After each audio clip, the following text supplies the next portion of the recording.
pledge allegiance to the flag of the United States of America and to the republic for which it stands, one nation, under God, indivisible, with liberty and justice for all.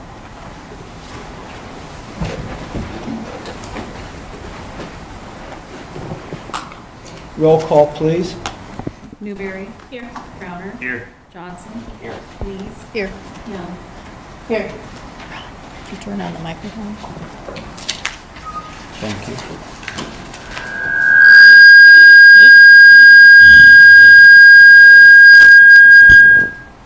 There we go.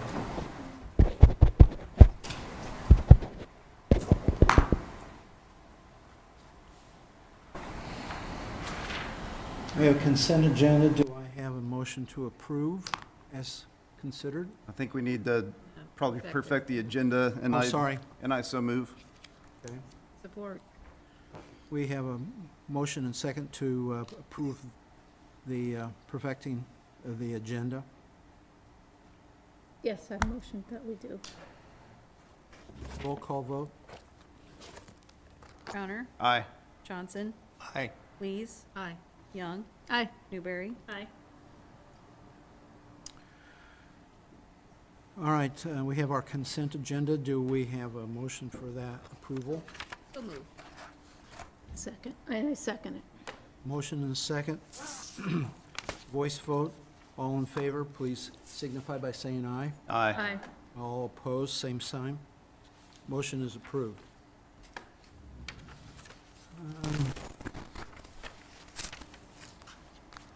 Council and staff reports. Greg? Or shall I come back to you? No, I'm going to keep it short. I think most of the items, we've got budget, and happy to answer any questions from the update, but I'm just, unless there's, I'll take questions from anybody if they have them, but nothing tonight. There is a meeting Thursday and Friday where they'll be voting on the health insurance. I'll let you know the results of that. On Friday, I'll be participating electronically instead of in person. On Friday, I'm the voting member, so I'll let you know the results of that. That's coming up. And the Trees Forever grant is sounding good. I have a couple conversations with gentlemen. Kelly put some additional information for me. They were looking for addresses specifically that where the trees were going instead of little dots that on the map that they had requested. So I'm hoping that's a positive sign that the grant's forthcoming for the spring in 2022. So keep your fingers crossed. But happy to answer any questions.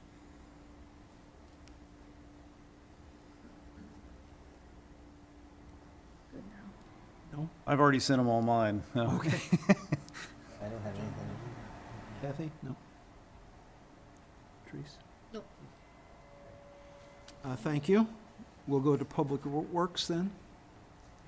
I have much other thanks that the National Weather Service is wrong. They did give us all that snow. They told us everything else. We should be working on that tomorrow, cleaning up other matter from us. They've been looking up this one. I certainly thank them all for doing a good job on this cleaning today. Greg, did you pass along the info about the West Mount Pleasant property of Hockett's?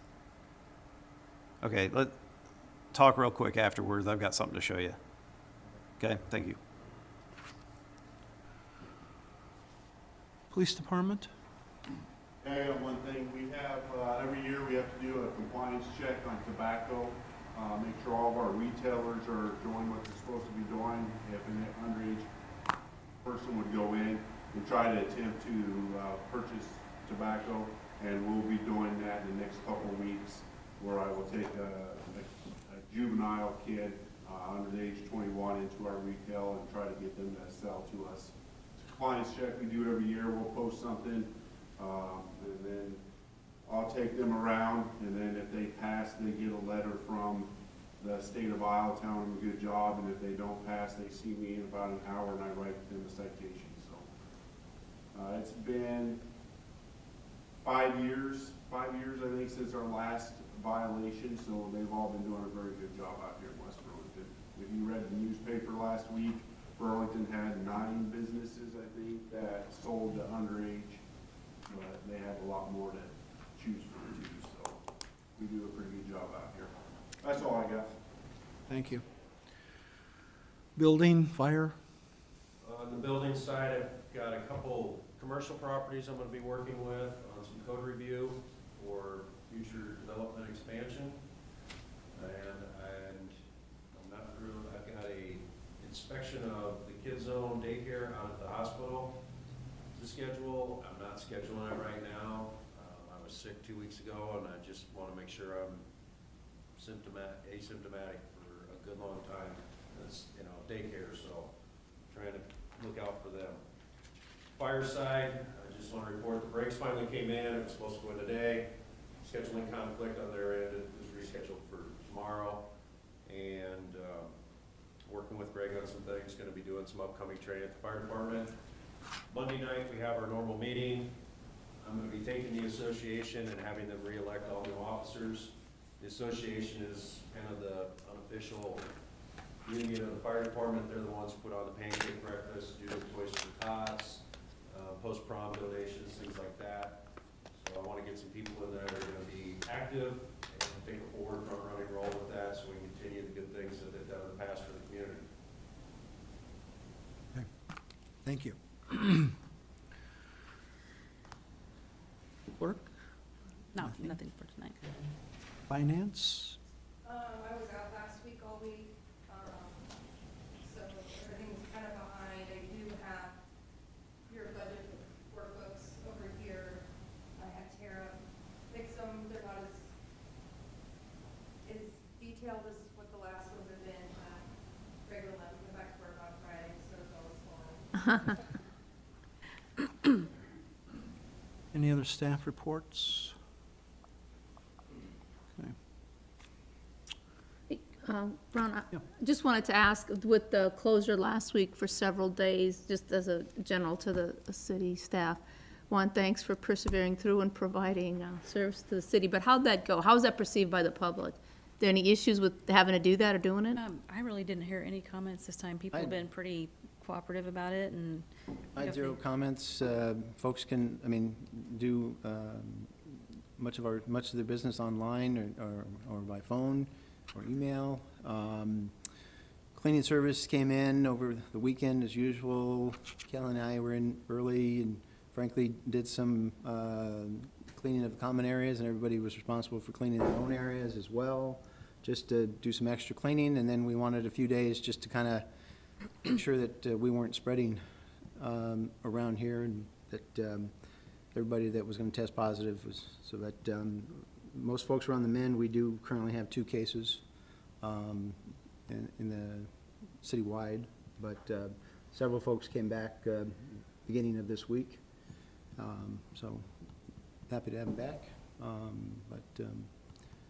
But now we got a little catching up to do. Yeah. So. Thank you. we had a few residents that if they needed to drop something off, we met them outside or met them at the door, and it worked out fine, so. Cool. Thank you. Just curious how it went. Thank you. Appreciate it. Melanie, any other comments or questions? No, not at this time. Thanks, Ron. Reese? Any comments, questions, anything? No, but I do want to thank Kelly for putting the orientation booklet together for the newbies that are here. That would have been nice to have that, like 28 years ago. But, you learn We as got you it in go. bits and pieces back then, but it is nice to have it all together. Yeah. John? I'm already in full swing of 4th of July, so we've got bands booked and I'm rolling. So be expecting, if you're involved in that at all, I'll be calling soon. So I'll try to give City Hall a couple weeks to mend up, and then I'll be in. Okay.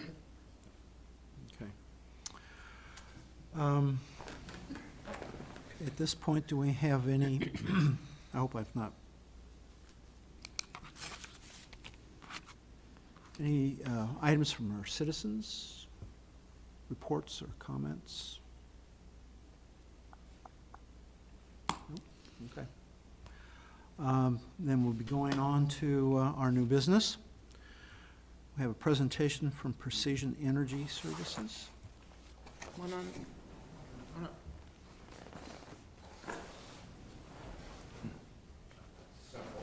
Handouts, so bear with me. Do you want me to I'll take them around? Oh, okay. Not sure. This discussion started some time back, and Two for each. I've put out some recent information as well. We were approached last fall on this topic. If you could recall, Burlington was also looking at this topic as well. In light of some new information, Brian was going to do a quick presentation tonight for council, and then if there's interest in proceeding or pursuing this further, we can certainly do that. Thank you. And if you have questions or if there's more information you'd like us to gather, we'd be happy to do that and provide it to Mayor and Council as well. So with that, I'm going to turn it over to Brian Fleming. Thank you, Greg. Thank you all for having me this evening. I want to do two things. First, give you a little overview on our company. Yeah, that's for you. So you got three handouts, one with our logo on the front. And I'm not going to go through all that, but that gives you an idea of where we've been as a company and an organization, the kind of work that we've been doing around this community, not just with solar energy, but also with construction and concrete work and several other types of mechanical repair work, etc. So a little bit of history, some of our accreditations, and that's something you can probably peruse through later after we get done. The second handout, and you can stop me at any point if you have a question, but a PPA, a power purchase agreement, as Greg was mentioning, is something that you probably heard about, that the city of Burlington was going through. We were one of the finalists for that, and they decided to table that for several reasons. But basically, I want to give you an idea of how a power purchase agreement works. It's really very simple. We as an organization serve two purposes.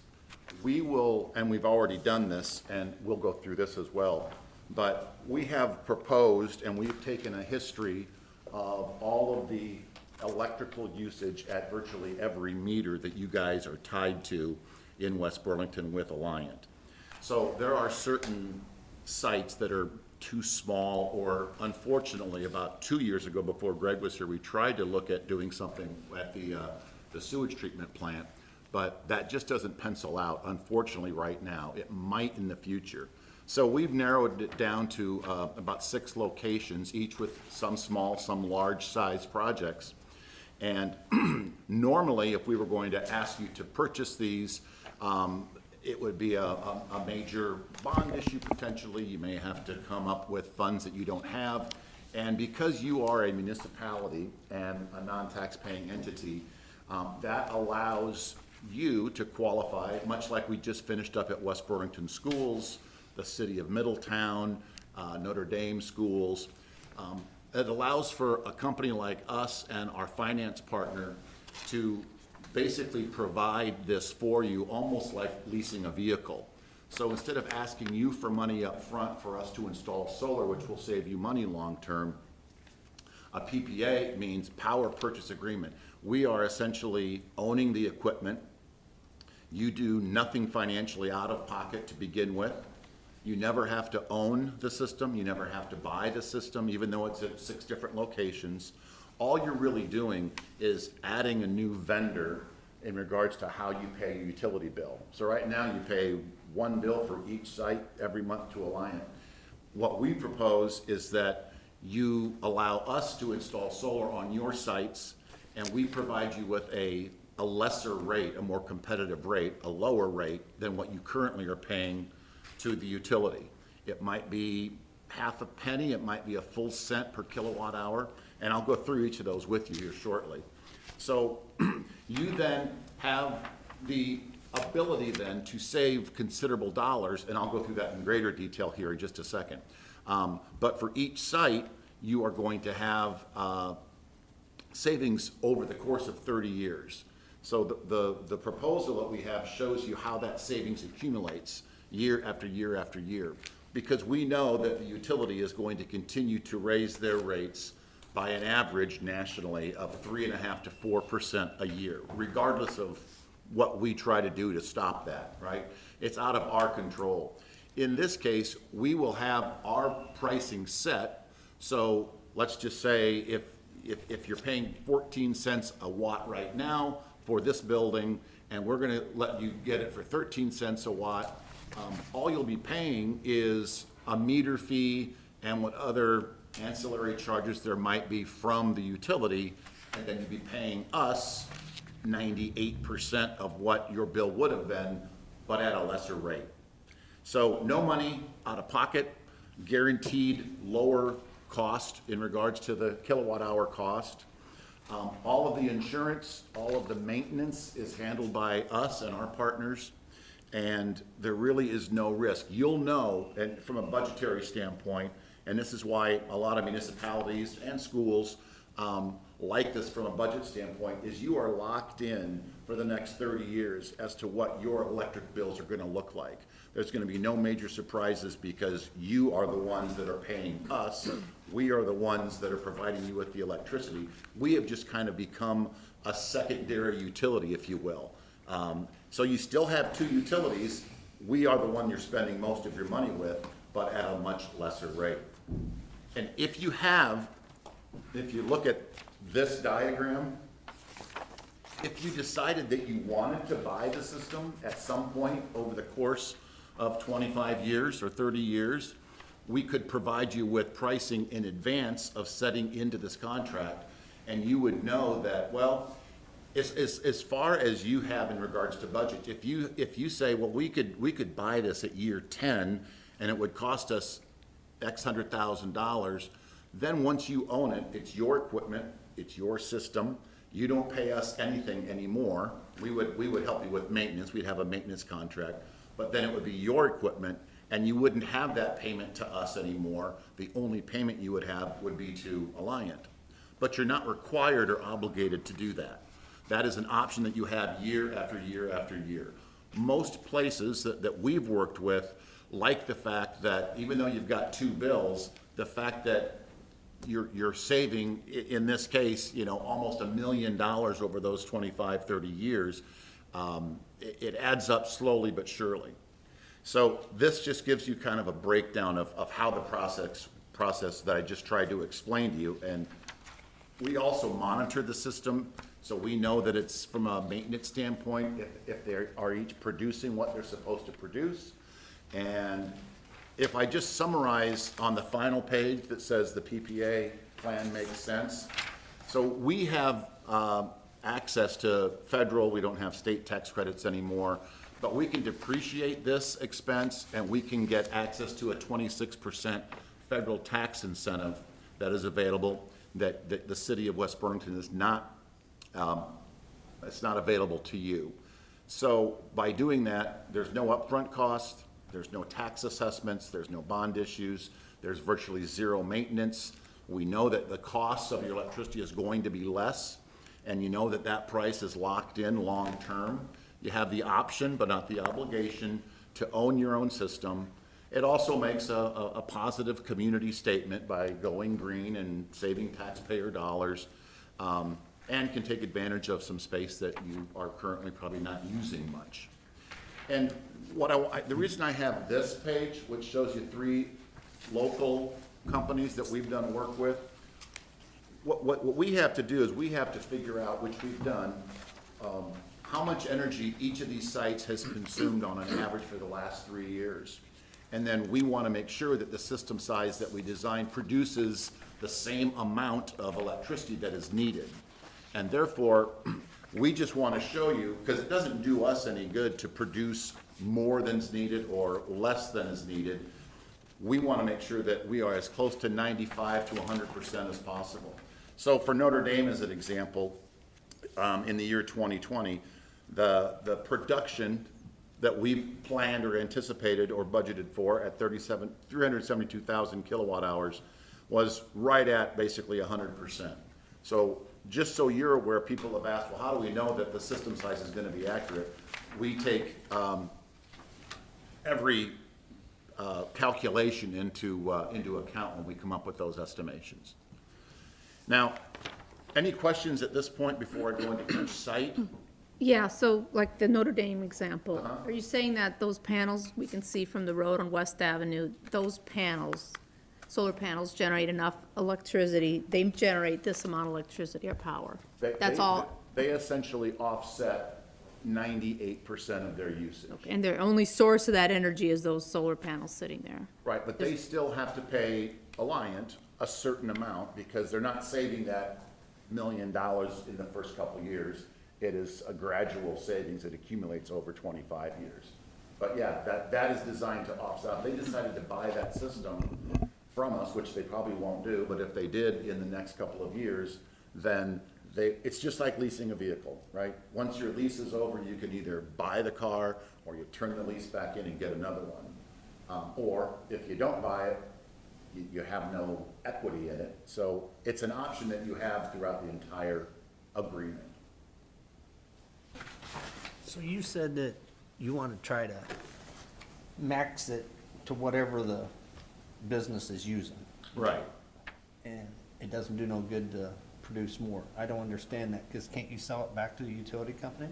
That's kind of a misconception. It's a good observation, but typically when we do or you overproduce, they have what's called net metering, and then they'll buy it back from you, in theory, at what's called an avoided cost, which is basically wholesale as opposed to retail that you buy it at. So if you overproduce in a certain month and they're gonna buy it back at 1 cent per kilowatt hour and they're charging you 14 cents a kilowatt hour, all we're really doing then by overproducing is providing them or the grid with low-cost power that they can then resell that they didn't even generate themselves. So that's why it's net metering allows, though, for you to overproduce in the summer months because you've got more sunlight, right? You can produce more efficient in the summer months, and you have less opportunity to produce in months like January. So that allows then for that meter, when they'll allow you to store some of that excess and then bring it back to you basically or virtually, spitting that meter the other way. So if we balance it all out exactly the way we plan it, every month will be exactly square. And then you square up with them one time a year. But that's something that we would be doing 99% of ourselves. You wouldn't have to deal with any of that. So they would still get charged for 98% if they got 2% back over there, even though they were producing 100% of it? Is that the way I'm reading this? I'm sorry, say that again? They're being charged. They meaning? Notre Dame. Oh, okay. Yeah, that's what we were talking Right, about. okay, yeah. They're producing almost 100%. You said 98%. Right. So they're paying our company for whatever that cost is for 98%, and they're also paying Alliant for whatever we didn't produce for them. So their bill 1 month might be $27 for them, but our bill is still gonna be significant, but it will be considerably less over the course of time because it'll be a penny or two per kilowatt hour less than the rate that they're getting charged from Alliant. So if they're getting 14%, then you're paying you 13% for having Or cents, equipment. yeah, maybe a penny, per watt less. So we will have Penny less. an escalator. If you look on your Alliant bill, it'll show you, although it's rather convoluted, how much they're charging you, and they've got about 6 different columns to try to decipher how much it is per watt. But for ours that we will escalate at 2% every year for the next 25 years. So it is not going to change. That is a contract. It's etched in stone. We have no idea what Alliant or Ameren or any other utility is going to do, except we know they're going to raise it, and it's going to be more than 2% a year. So as they continue to raise theirs, my Alliant bill 2 years ago went up 24% in 1 year. That could be catastrophic in some cases, depending on how much power you use. Not so much for a residence, but for a business or an organization or a community. So that's something that is predictable. And if you know that we're offsetting, in most cases, close to 100% of your usage, then that impact won't be as devastating because you won't be relying on them for most of your power. haven't convinced you yet, have I? No. Hey, so while we're on this page, when these three systems, were they all online in 2020, or previous systems, or Were they, I'm sorry? these systems that you list here, they all indicate that they went online in 2020? No, that's just the year 2020 to show you what we estimated the production Oh, would be okay. based on what Oh, their okay, usage okay. is. Because, well, the reason I show that is during the city of Burlington's debate, if you will, discussion, Yeah. they wanted to make sure that, how do we know that the, that the numbers are accurate, that what you're showing us is accurate? Well, this gives you an example of how accurate we can be by having the bills, having the history, so we produce exactly what we plan on producing. Cool. When, like this one at Deary Brothers, when did it go online? That went online probably in 2018, probably, originally, So I've got 3 years' experience or history with it. Yeah. If that's, with that one, yeah. And Okay. that's not a PPA, that's just an example. The PPA at Notre Dame is exactly the same construct as what this agreement would be. okay. And Notre Dame's been at it at least 3 years. About 3 years, yeah, yeah. Well, thank you. So I don't want to get too into the weeds on panel location and design, because we haven't really consulted all of you yet. Greg and I have talked a little bit about it, and this is just basically up for discussion, but this will kind of outline what our plan is for the sites, and then how much we're going to be able to offset based on what you're currently paying. This might help, John, answer your question. So the first one is the building we're sitting in here, which is the roof mount on this roof, and then there's a canopy or a carport that we proposed over the parking lot just to our east, right? So right now, we know that your annual usage is 216,000 kilowatt hours. The production of this system is estimated at 198,000, so that means we're offsetting about 92% of your bill. Okay, so you'd still have to pay Alliant 8% of what you currently are paying them, okay? So the Alliant rate is 13.3 cents. Our rate will be less than that, and I have that all delineated here too, which I'll hand out here in a second.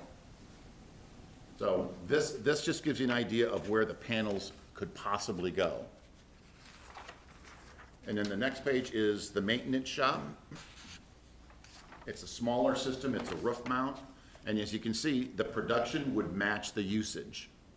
So we would produce exactly or as close to that as possible and if you're at 13 cents a watt, your current cost is $10,735 a year for that. Your cost with us will be less than that, which again, I'll show you here in 1 second. This is the Lewis Park lift station, much smaller system, but still, obviously, those costs add up over time. This will also offset roughly 100% of that usage. Those are ground mounts there. And again, if you have questions or concerns about location of the array, you can certainly discuss that with us at some point or tonight if you choose. Next one is the fire station. That's a roof mount, faces due south with it, which is optimal. We want the panels facing south without any obstruction or shading if possible to make it the most efficient design. And not to sound like a broken record, but you'll see one thing here is a little bit different. Alliance rate for where the fire station is located, they're paying 15 cents a watt. So in that case, we will charge you probably closer to 13 or 14 cents a watt, and then that will stair step up 2% every year while, and again, I'll show you what that savings is on each of these when we get into the actual proposal. And then two more, the water booster, which is, we have 4 separate arrays there. That's where we have the most space in regards to ground space. But again, there might be another opportunity to put those panels elsewhere. And that's 100% offset, and that's a 14-cent Alliant rate. And then last but not least is the Mount Pleasant lift station. Again, a pretty small system, a ground mount. But because that is constantly pumping, it gets kind of complex, but we can only offset about 24% of that because of the way they structure that rate code. So that's the least efficient, but at the same time, it's still gonna save you over the course of time when we combine all of these systems together, hundreds of thousands of dollars. But thank you. Thank you. So this almost becomes less of a renewable energy project and more of a financial and savings project for the city. Obviously, we're doing it by using renewable energy sources. Thank you. Maggie speaks for July 4th. Not this year. No, okay. And you've got one of these too, don't you? No,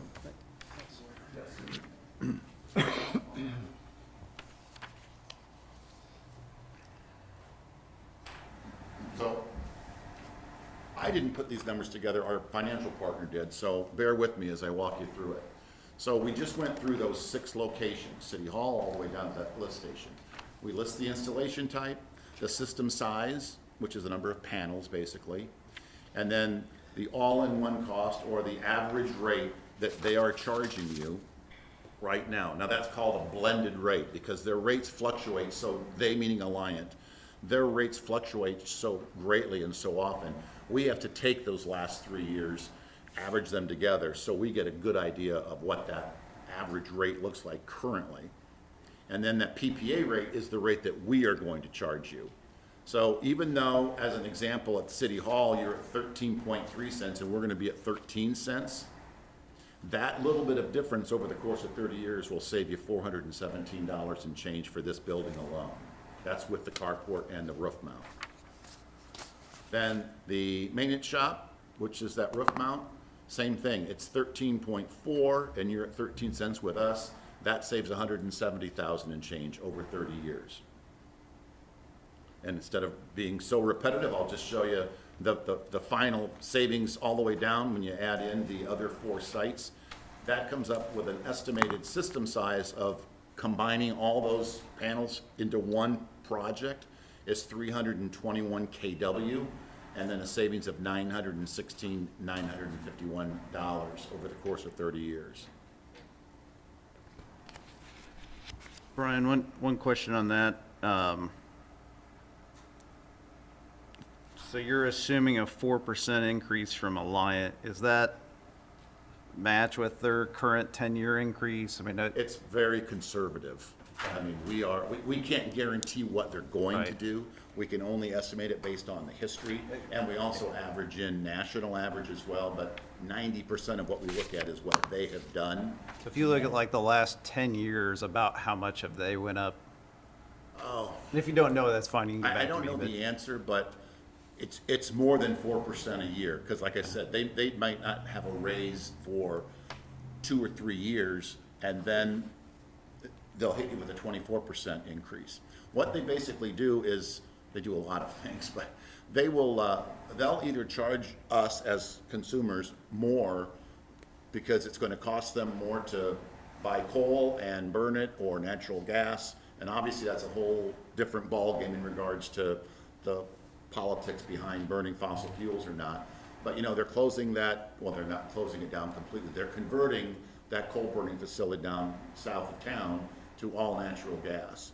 And that's because coal is not as efficient as natural gas. Well, as you probably have heard or read, they're also spending billions of dollars, like a lot of utilities are, in putting up wind farms and putting up solar farms all around the country. So they're going to pass that cost or that expense to us. So whether it's gonna cost them more to create that electricity, or it's gonna cost them more to distribute that electricity, it's all gonna get passed down to us. So in answer to your question in a roundabout way, 4% is average, but I would say it's very conservative. Okay. If there's a way, just make a note to send me a long-term history of that, or Sure, maybe sure. I can find that online. Because to me, this seems to come down to that math equation, right? And if the history shows that it's Right. 4% plus, then this makes a lot of sense. Yeah, there was a question when we were doing the city of Middletown just a few months ago. I'm just gonna write this. Is what happens if your utility says, well, we're gonna lower the rate. Yeah. Now, I can't guarantee that'll never happen, but it could, I guess, in theory, but by the time they do that, we are still gonna be so much over the course of time, if they do average 4% a year, that they'll never equal out. As if you're kind of looking at a chart at their increase versus your increase, it's kind of like this. Ours is almost flat and theirs is double what ours is. So there could be a point in time down the road where those would intersect, but the odds of that happening are very slim. If you want, I don't want to try to explain all of the next page to you, but I'll try my best. And we're going over 30 years now, so the far left column is year 1 through year 30. So we know that the total average energy use at those sites that we've talked about tonight combined, now these are going to fluctuate too. You might add some welding somewhere, you might add to one of your buildings or structures, and your usage will get more. But we know that that 477,000 kWs is what those sites are averaging, okay? So we know that what you have been spending with the rates you're paying for those sites, about $65,500 if you follow from left to right in year 1. So then we're showing you what the annual solar production that we are proposing in regards to that 477 that you're currently using. We're going to produce 404,000 at a PP rate of $13 cents, I'm sorry. And then that shows what your payment to us will be for that first year, which is $52,549. That's column B. Then if you skip over to excess energy and then the utility charges for excess use, if you take the D, which equals B plus C, which is the total electricity payments with your system, it goes to $64,189. So if I were you, I'd look at annual savings and look at $1,310 and say, so you're going to save us $1,300 in the first year? That isn't a whole lot to get excited about. So then when you add up that's why I said it's a long-term strategy. As we continue down to year 2, year 3, and you start to accumulate those savings year after year after year after year, that's where that $916 or $916,951 number comes from. So it's a slow but sure race that as long as the sun keeps coming up every morning, we should have some pretty significant savings for the city. Will it be to the penny? Probably not. There'll be a lot of changes in consumption and usage, and alliance rates might go up even more than we thought, which will save us even more. So that's a whole lot of information, and I know it's a little complicated, but the basic summary is buy your electricity from someone else. You can buy the system if and when you choose to, but you never have to. And by doing so, you are guaranteeing yourself an incredible amount of savings, somewhere in the range of $916,000 over the life of the program. Since you own the equipment, you would be, if we had a failure in a solar panel or whatever, it would be your panel you would replace. Right, that. and that's why we have the online monitoring, so we can make sure, you'll have access to it as well if you'd like. But we have that, from a monitoring standpoint, to make sure that when there is need for maintenance, there's no moving parts with any of the equipment. So yes, it can happen, but yeah, in answer to your question, we take care of all of that. The insurance that needs to cover whatever property we're putting the panels on is covered by us.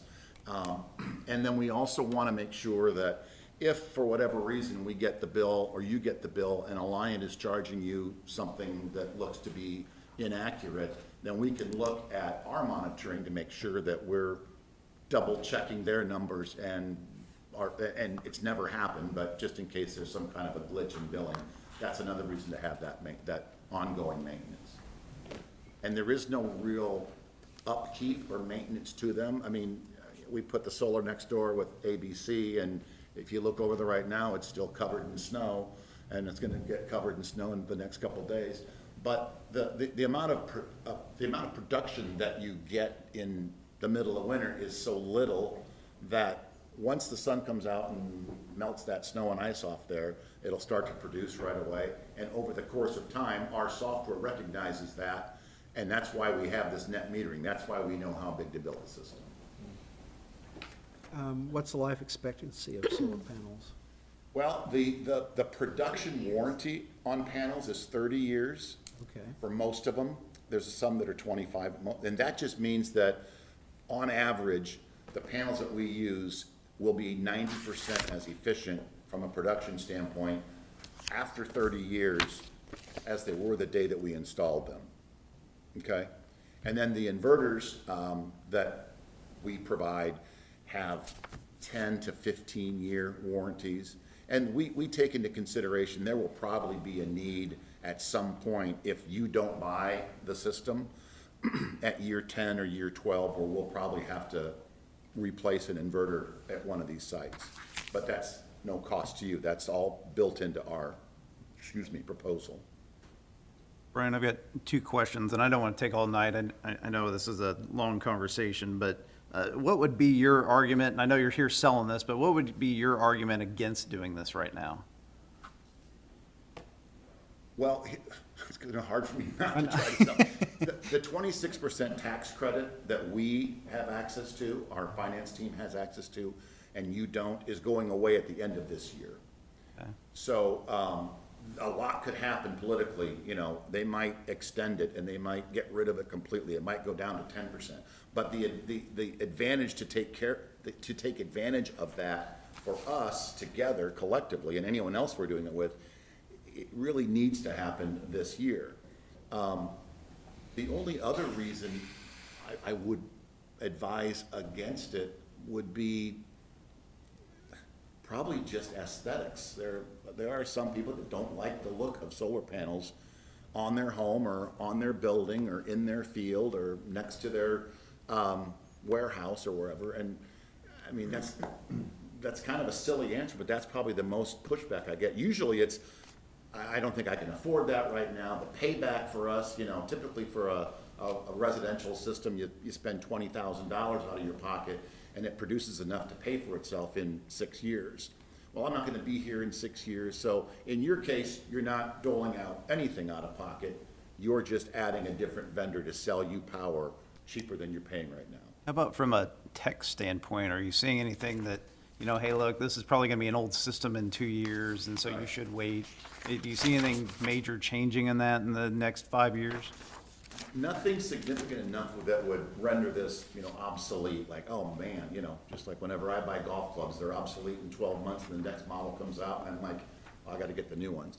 The panels are almost like a commodity now. This is just an example of a miniature version, but I could have Archie give you about 2 hours worth of how these things work. But the basic change that we're seeing in these modules is they're getting a little bit larger in regards to how much wattage they have, and therefore how much they can produce. So you might be able to use higher wattage panels, 455 watt panels, as opposed to 255 watt panels. But there are a lot of people asking questions about, well, aren't they going to be able to cover up windows with film or put them on as shingles? And the idea of this, the concept of this, is that they're going to try to continue to maximize the efficiency of a panel, and that is taking time. So these panels are about 22% efficient, meaning of all the sun, all those photons that hit these panels, they really only absorb about 20 to 22%, which sounds almost wasteful. You got it right?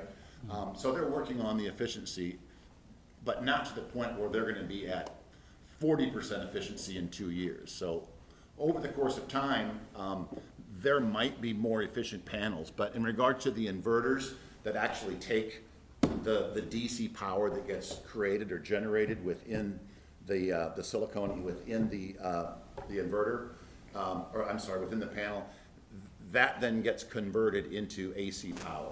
And those inverters are kind of the brains of the system. So you've got the panels, they get converted at an inverter, either up on the panel site or down in an inverter, and then that is like a computer. So those are getting a little more robust in their efficiency and some of the things they can do from an electronic standpoint, from how you can monitor things.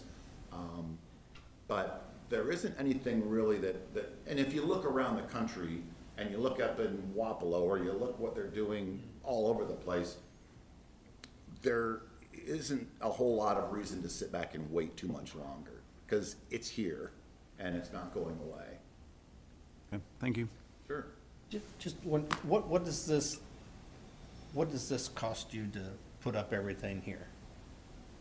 What does it cost us to do Yeah, this? what would be the cost of that?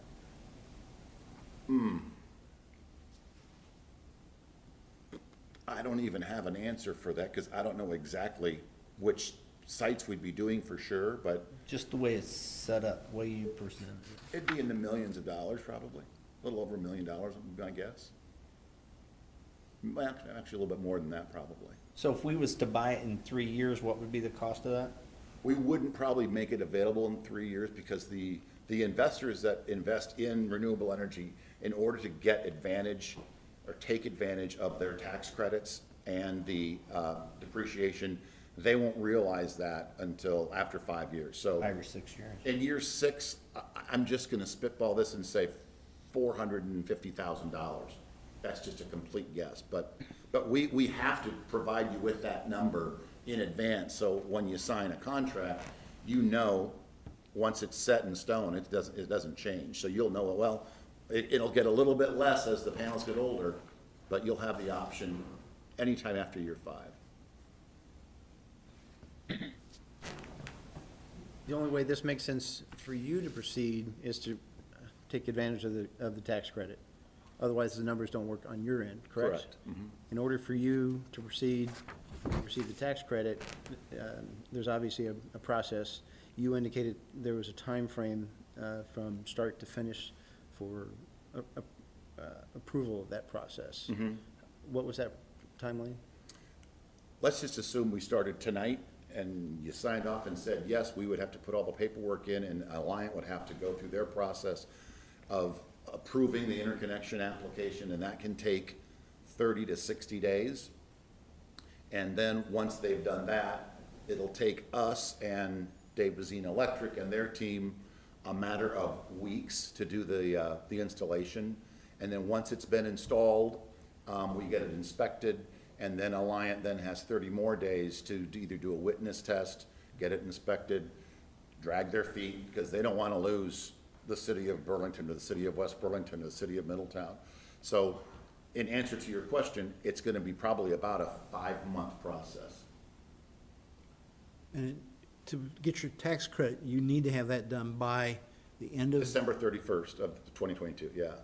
and in place. I mean, it can't just be the Has contract. to be turned on, yeah. Has to be producing and energized, right? Hey, Brian, who's the other gentleman you brought with you here? Oh, Arjun, pronounce your last name for me, because I can't. Sooner, Argent? And he Okay, works with us, and he is our designer and engineer. So Okay. he's the one that does the smart stuff. I just do the pictures and stuff. cool. How long have you been doing this? So I've been doing this, I graduated from grad school in 2021, and I worked for a company called AED Solar, or Sunco Solar. I worked with them and then for close to a year, and then I started working at Precision 3 weeks ago. Okay, all right. But I got a bachelor's in electrical engineering, a master's in renewable energy, with a thesis in battery storage. So you design these systems, that's what you want to do? Yeah, is we this- built, so I do the design, and I work with Dave Bazine with the electrical one lines, and then we go over that, so we do the paperwork. So it's basically the engineering side and the management side of it with Brian, Okay, engineering side of it with just myself. gotcha. And then we do everything in-house turnkey, with the exception of the electrical, and we rely on Tim Brown and Mike to do all the electrical for us. So are you Dave, Tim, or Mike? That's Mike. You're Mike, you weren't Dave, I didn't think so, okay. All right, how many of these have you installed? Oh, we've done quite a few now. I would say probably 2 dozen. 2 dozen in southeast Iowa? What problems do you see with them? We really haven't had any problems on our end doing any of it. How about, do you do the service calls? Yeah, we really don't have any service Okay, all right. Did We you are the install? ones that usually get those, and it doesn't always require an electrician. Usually, Oh, we can okay. even fix things remotely if there's an issue with Okay, IT thing. communication or something, but I'm not saying things don't go wrong, trust me, they do, but we are the ones that typically would be able to go out and make that adjustment. You can monitor what's happening, real time, with time goes, since we know what's happening, what equipment, how it's wired, and what it's gonna produce, it's all mathematical, you have everything tabulated, so if it's not producing, problem solved, why is it not producing, and then once you triangulate the problem, solve it, and then go, and we have installers, we have the electrical, powers to go fix it. We oftentimes not a lot of people have done it, but we've got them some little pads or little iPad kind of notebook things that, if it's a retail outlet or even a school, that will show the actual monitoring, and they can put it at you can put it at the front reception desk here and show how much power you've produced today and how many trees that saved for the community and how many. Cool. So We'll put that on our Facebook page? Sure, absolutely. Well, I don't know, I guess you could probably do that, couldn't you? Sure. You can do it live, but These guys could figure it out, I bet. I can't, he could. Andy's question was interesting, like he was asking, why you shouldn't go solar right now, as to, will there be new panels coming in? LG and all these companies, lab test panels for solar, from Ohio, so they do it all the time under lab test conditions, but then when you bring it to, from lab to The standard field, test yeah. outside, things change, so all the prototyping works only at the prototyping level. Once you start manufacturing at the production level, things change. So that is why the efficiency is just been 22%, 18 to 22. And it will take years to reach, let's just say 44, twice as what we have right now. But then that's the whole beauty of it, is there's room for growth. So there's room for you to go innovate and do better. So if you wait for a point to go solar just to get the best panels, you'll be waiting forever because it's going to go on for a while. Kind of like the iPhone, right? I mean, the iPhone's going to improve itself a little bit every iteration but I don't think you need to get one every year. One final question. Where's the solar panels built? Pardon me? Where's the panels built? Well, we use probably about 10 or 12 manufacturers. Most of them are either in China, Canada, some are in North America. Very few are made in the USA, unfortunately. A lot of the inverter companies that we use are made in the USA, but most panels come from overseas. Overseas. Does GE have a company making them here? Does GE? Solar panels? I think they do. I don't know if GE, I've not heard of GE unless they have it under a private label under another name. LG, which he mentioned, does, and those are made in the US, but those are extremely pricey. And the difference between the efficiency is very minor.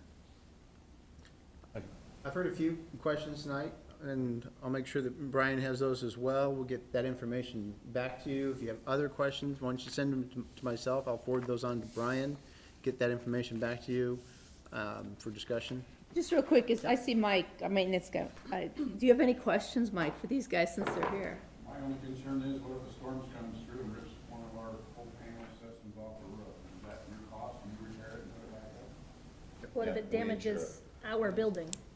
Pardon me? What if it then damages our building? Your building would still have your own insurance coverage for your building, but whatever happens to the solar array itself, our insurance will take care of. What's the time frame of repairing it? Because we're not gonna be saving energy if the system's shut down.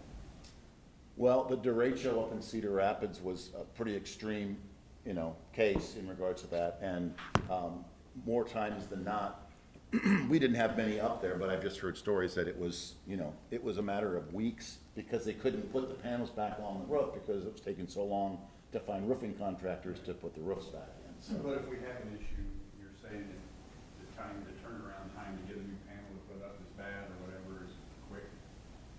Relatively, yeah. I mean, if the panels get blown off the roof, if they haven't shattered, they're probably still good. I mean, they're very durable. They're rated for 125 mile-an-hour wind gusts, and they're only really 3 pounds per square foot in regards to the weight dispersion on the roof. So it can happen though, but I'd say it's a pretty rare occasion. It had to be a pretty severe storm for that to happen. And it wouldn't necessarily, for here, it wouldn't necessarily have to be on the roof, because right now, we're only using half of that parking lot too. I mean, there's other options we could Yeah, discuss. yeah, in regards to sizing. Well, that's what my question, like over there, parked for the east lift station, I mean, what about vandalism? That gonna have to be fenced off then? It doesn't have to be, it can be. Get somebody over with a bat, just for kicks.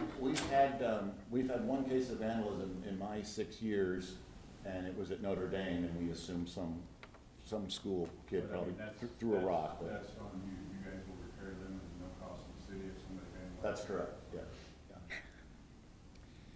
To your question of wind speed, so, I've done a lot of projects in Texas, Brownsville, Corpus Christi, it is windy down there. So, there's a way you can engineer, how you set up the panels, and it's just how you clamp it to the rafters.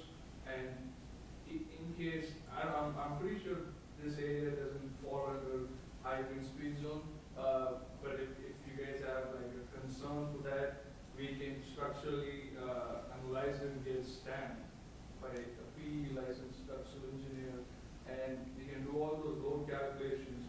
And this is just for a place like this, it will be a standard installation. But we have done in high wind speed areas like in Texas with my previous company, and it's still very rare unless the wind actually blows through the panel. It's pretty enduring, like what Brian said, and it's all about understanding the structure and making sure it can hold its own weight and also the wind load. So I guess the best news is you don't really have to worry much about that until you buy it or if you buy it. Then it's yours, and you pay us to come fix it. But that's kind of the beauty of the PPA. It's our equipment, we're just using your land to generate the electricity and then sell it to you. Last question, are you doing the one at the West Burlington Elementary School, High School? Uh-huh. That's your system Yes. there, okay. So that structure, did you see the canopy that we built? You bet. That wasn't really our idea, that was Lisa Beams, who's the superintendent, so they can have outdoor classes. And You betcha. we built that concrete structure underneath there to put that up. That is a similar design as to what we probably do out here. Okay.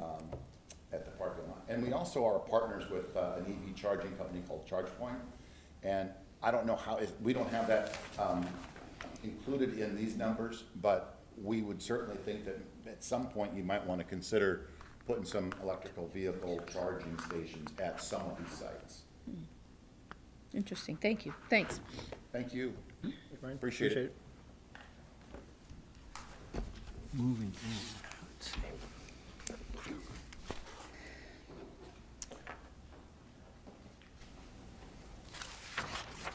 Our second point of new business is to consider a resolution setting a public hearing date on establishing the total maximum property tax dollars that may be certified for fiscal year 2022-2023.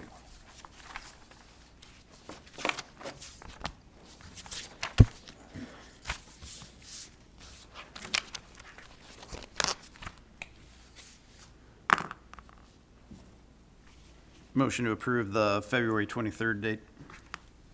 Support. Motion and support. All in favor signify by saying aye. Aye. Aye. Aye. All opposed? Motion carries. It is a special council meeting night, just to point that out.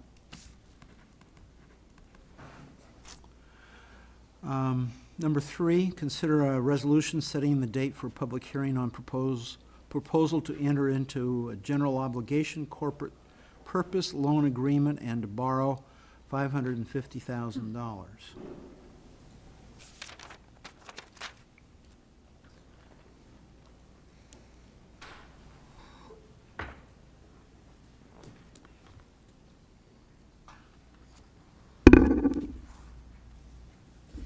Apologies, I was trying to find the date on here so I could make a motion. Is that also for the 23rd?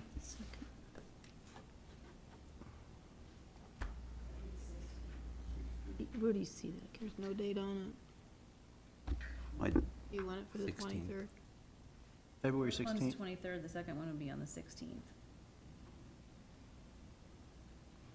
Motion for February 16th. Support. Support. Motion and support. All in favor signify by saying aye. Aye.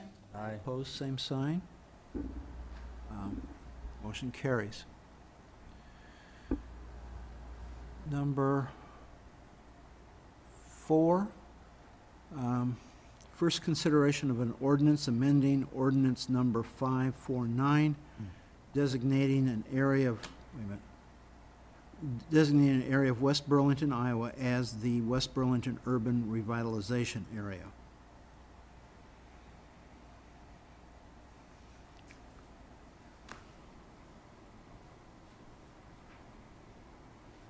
Motion to approve. Support. Support? Okay, any discussion? If not, roll call on this one, please. Johnson? Lees? Aye. Young? Aye. Newberry? Aye. Crowner? Aye. Motion carries.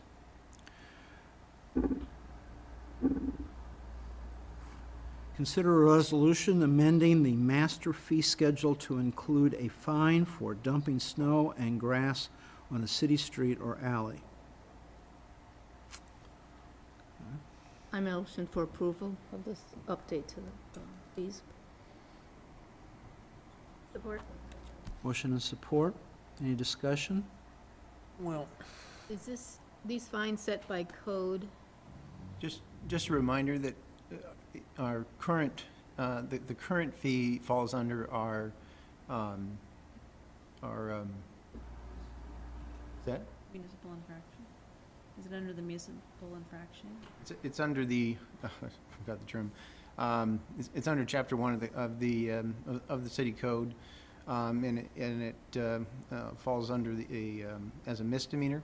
And if you recall, we'd like to create a separate fine for this so that the police department can enforce it as a civil fine rather than having it fall under a misdemeanor. And they can, the chief had brought that little orange citation that we use for a number of different fines or fees. They'll be able to utilize that, and really don't think we want to keep it as a misdemeanor. And then if you recall, I'll be bringing forward a modification to the city code for Chapter 1. We also have municipal infraction, but under Chapter 1 Code of Ordinances, we have a standard penalty. There's the term I'm looking for, which is currently a misdemeanor, and that's the section that I'll be bringing forward another revised code change for City Council consideration.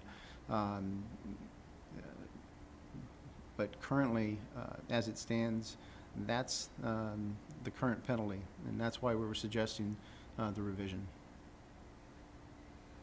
Well, I could see a graduated fee for the first offense, $50, but $100 right off the bat for the residential. Ooh. That's, you sure would hire someone $25 to go shovel your sidewalk for that first offense. Well, that's not you shoveling your sidewalk. This is if you place it out in the roadway. Throwing it back out into the snow, blowing it out in the street, shoveling it out to the street, pushing it out to the street. Okay. That's what this is for. Not shoveling your sidewalk following the 48 hours is actual cost for removal is what that is. This is the fine for putting it out into the street. Just like with grass gets into the storm sewer, clogs up the storm sewer, or the sewer, or the storm, and creates problems for the Public Works Department. So does throwing snow out into the street, especially once the Public Works Department's already gone through it. It creates additional hazards. Grass creates hazards to our storm and sewer system as well. Or you see us back in weeds and other things out of the storm intakes because they'll freeze up and stuff, and then people blow the mulch and leaves and grass and throw it out in the street, and we get a rain right after we run the street sweeper, and all that goes down into the storm sewer too. I'm not one of these things. So then if a citizen notices that their neighbors blowing the snow out in the street, because that's where it came from, are they to call the police department, 911? Yes, as it's, because it's in the street, that falls under the police department, and that's, this will allow them to use that, make an addition to that orange fine. They'll simply be able to put it in there, drop it off like they usually do. We won't have to go through the court system. It'll simply be a fine and be able to go through the city rather than having to go through that extra step. And it will not be, it will be a civil penalty, not a misdemeanor.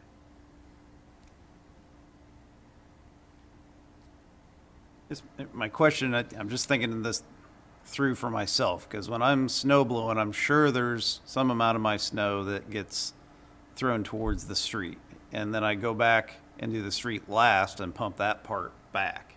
So, This is if you're blowing it out in the street and they're leaving it there.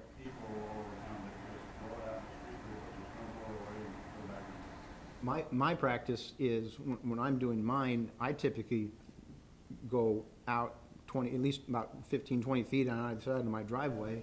And I do that for a couple reasons. One, to make sure I catch any snow that I put out in the street if I'm doing my area, but also, when the plow comes along, it reduces the amount of snow in my driveway yeah, as same. well.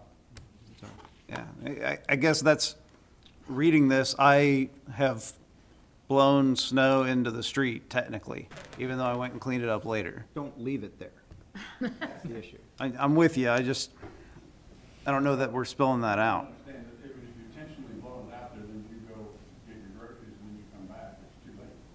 Once cars start driving over, it's packed down, Yeah. it's a speed bump, and then our plows are hitting it, and then the complaints are coming into City Hall that there's a speed bump and a mass here on this street, and that's the whole point of moving your vehicles off the street. I mean, people understand, as soon as cars start driving over that, it's beat down, and I can't do nothing with it. Yeah, yeah. Except turn it into ice. You know, putting it in the street to dispose of it permanently versus in the middle of your snow. So I'm still having a problem with the West Burlington Avenue thing.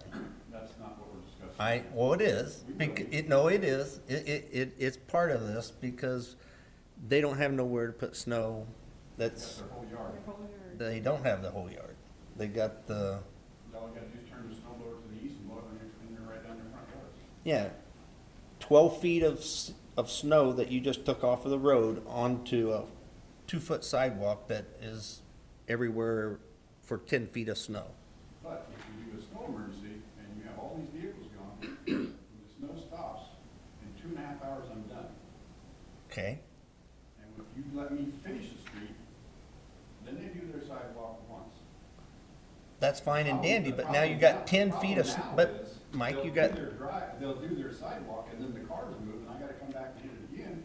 And their complaint is the multiple times of doing it. If you let me get it to start before the ice and slush, then I am not throwing the frozen stuff on the driveway. It's the same fluffy snow that's in your whole yard right now. that's part of it, but not everybody can come and get that 10 foot of snow that you just took from the center of the road to the edge. We've been taking That's on snow 2 foot of from the snow. road to the curb forever. Every town does it, John. Huh? Every town takes it from the center of the road to each side. That's nothing new. That's fine, but most of them have green space in between. There is none, zip, zero. So where are you gonna go with that then? Are you gonna Well, say the put it back sidewalk in the has to street? be curved? Put it in the Or street about or the block what? Where you only got a foot of grass? Do they get leeway too? Or how many feet from the curb do you wanna make this rule happen? Well, I don't know that yet, Mike, but I know it's not right. I know it's not right, It is and, the property owner's responsibility to maintain that area for weeds, grass, leaves, snow, every property you buy.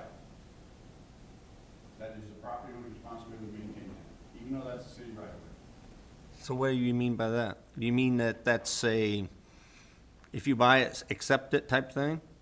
And then we make an ordinance saying, hey, we're gonna come by and put all this right there on your sidewalk. And guess what? If you don't do it, we're gonna hire somebody for $200, or $150 to clean out your sidewalk that you just put there. The thing is, it's been getting done, but they throw it back in the street. It's nothing new. Because there's nowhere to go with some of them. When they can Unless- just turn they can just turn the blower towards their grass. It's nothing new in the 26 years I've been here, anywhere. But the point is, when they do go to clean it, they throw it in the street. And then the neighbor never moved his car, and I gotta come by again because we don't get the cars off the street, and I throw it back up there.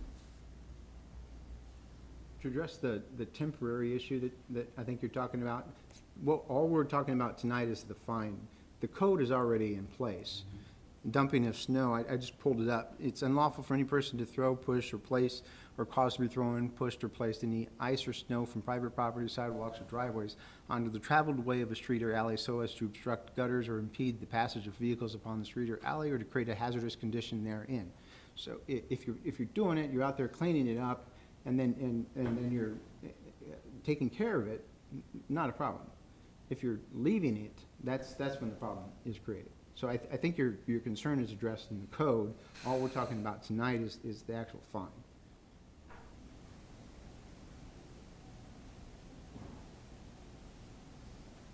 And I'm saying I don't think that it's right to have the fine if we can't fix the problem that we're creating ourselves. Understand, we're not alone. This is an issue in every city that deals with snow. And it's the residents' responsibility to maintain that grass. It's their responsibility to maintain the snow. I think it's, personally, it's my opinion that the city should not be maintaining private property.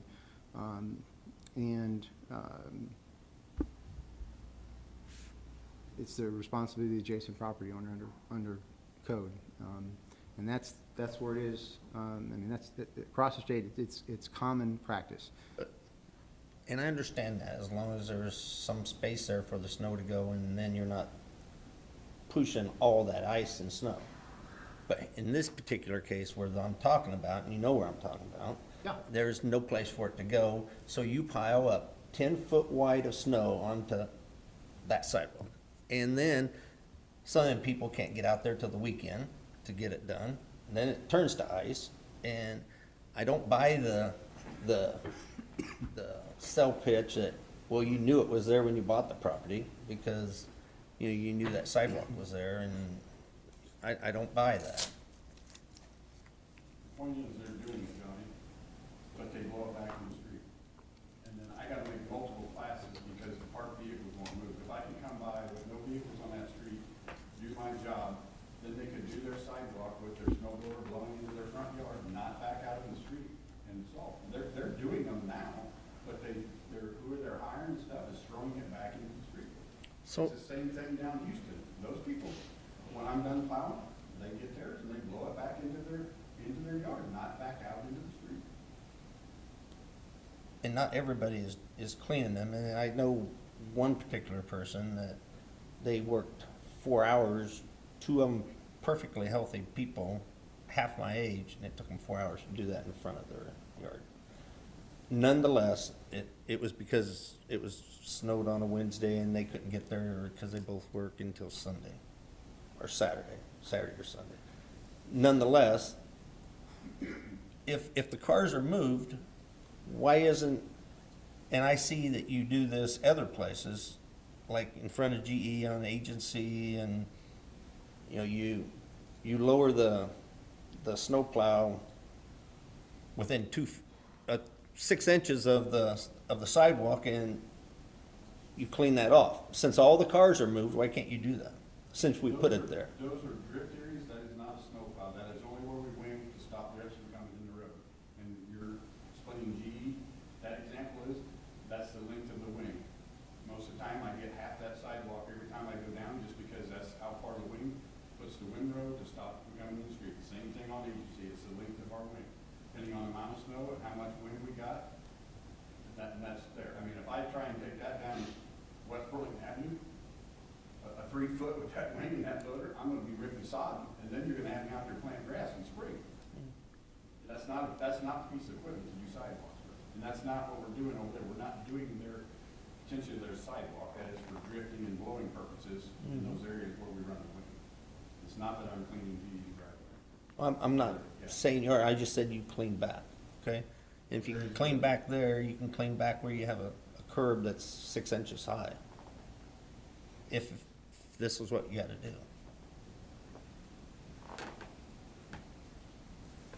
Any other discussion? We have a motion and a second on this. Roll call vote? Please, Aye. Young, Aye. Newberry, Aye. Crowner, Aye. Johnson, Nay. Motion carries.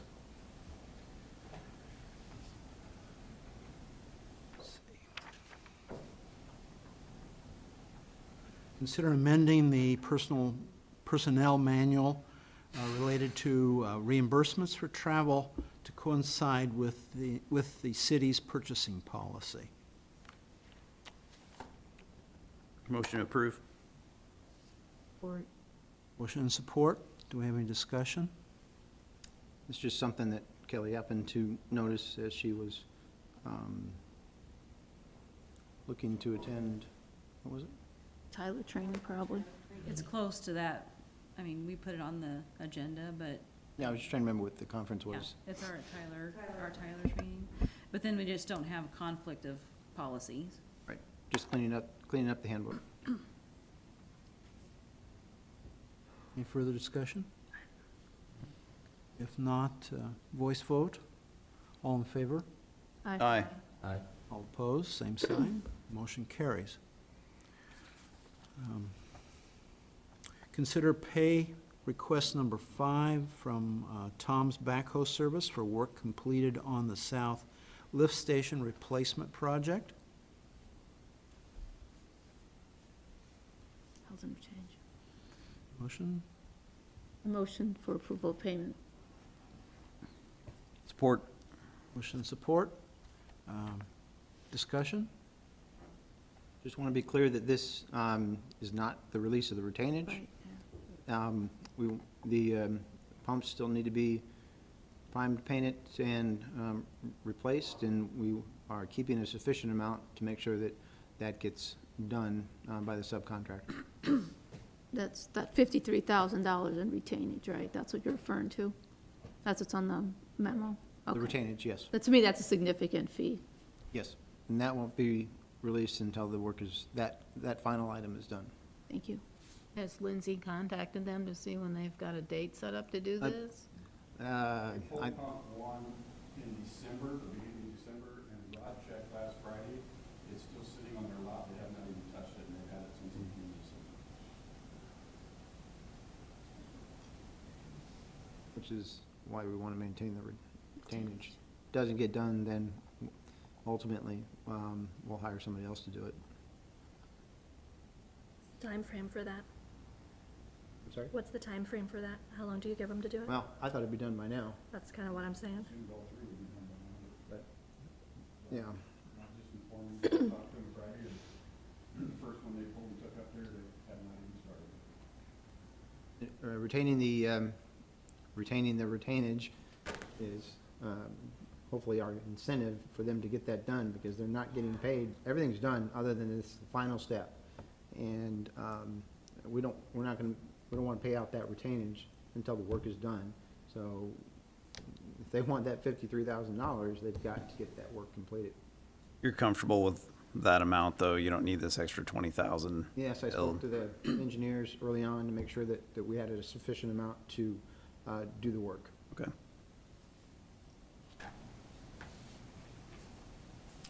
Okay, the motion support, voice vote, all in favor?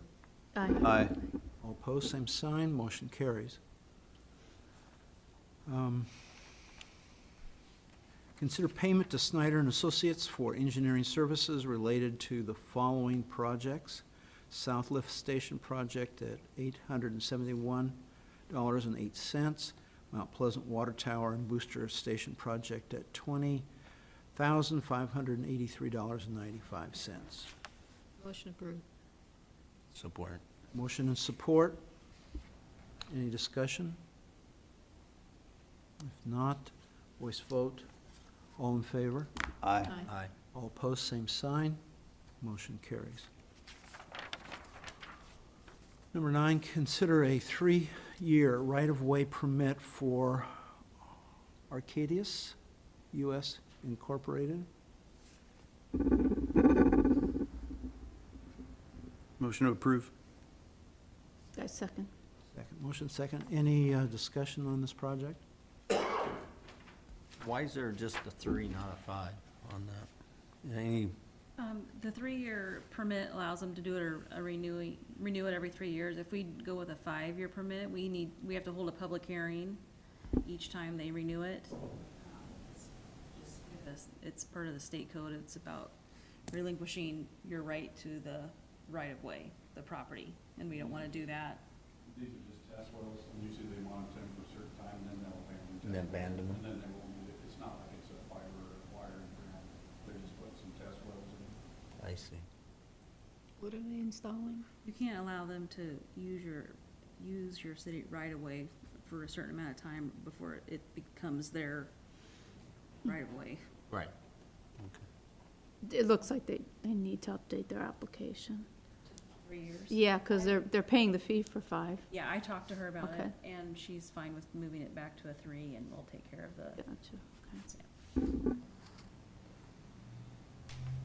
Any further discussion? If not, voice vote. All in favor? Aye. Aye. All opposed? Motion carries. Consider a resolution setting salary for non-union personnel.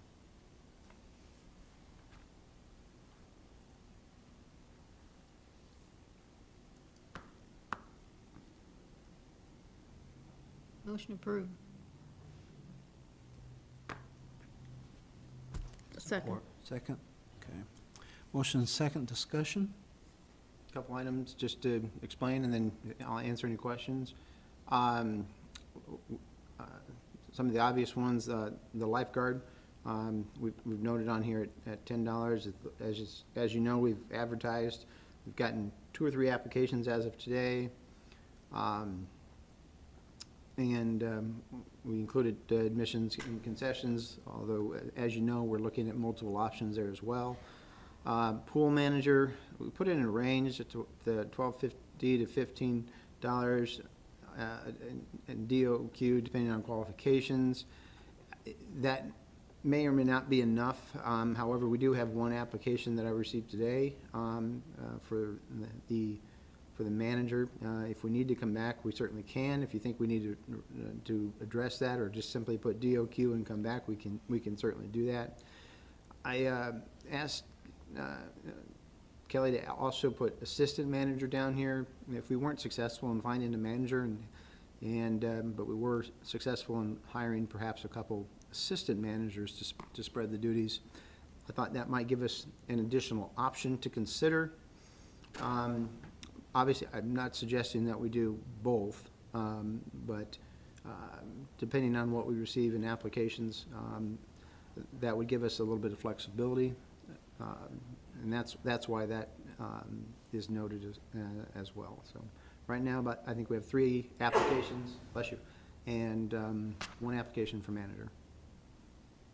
And then the other changes are the ones that we discussed previously in the finance department.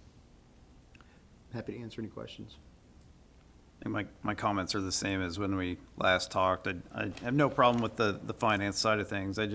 If it were me in your shoes setting the pool, I would probably have that as all to be determined here shortly. So And we can leave it at DOQ. I mean, is it better to be able to advertise a rate? The current ads simply say DOQ. Depending on qualifications, for the manager. None of them listed the rate, correct? We took all that out? Right. I feel like we have to be fairly lenient with you right now to be able, for you to go out and have some options. I think we need some flexibility, and if we certainly need to come back, I mean, it's gonna be interesting, but we have received 1 application. I haven't reviewed the application yet, just got it today. So do you want to move forward with this, or do you want us to change those items? Are you talking about increasing the amount, provide some additional flexibility, or putting it at DOQ? Anything with the pool being DOQ. Yeah. I mean, do you really want to be set At least the manager and at least the manager, we can put it at DOQ, but I'm gonna have to come back. I won't be able to give them a rate at this point in time. I mean, I can tell them what we're thinking, or I can, indicate that it's gonna be negotiated with council approval. Yeah. If you wanna just leave it at DOQ, we can do that. as it stands, having the 1250 to 15, you're able to approve anything in there without coming back to us? Right. So maybe this does help you. And Okay. we're advertising as, depending on qualifications, and, if something, if we have a problem, I can always come back to council Okay. and request something different. Or if we get somebody that comes in and says, hey, I want the job, but I need $17 an hour, I can bring that back to council for consideration as well. Okay, I'm okay with this then. Yeah. I'm good. No further discussion.